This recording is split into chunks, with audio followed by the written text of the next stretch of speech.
دروژدک ضربه رو میزنه، خطرناک هم پاسای کوتاه از تراکتوریا تو دست از رب، پاس رو به عقب خیلی خطرناکه.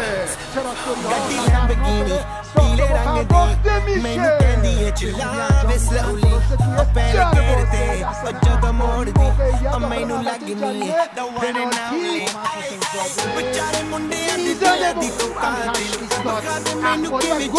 گل برای شفیدوس، یه چرخش خوب دوباره میبینه آی صفی رو روی پای چپ، یه پاس در از یه موقعیت عالی و گل برای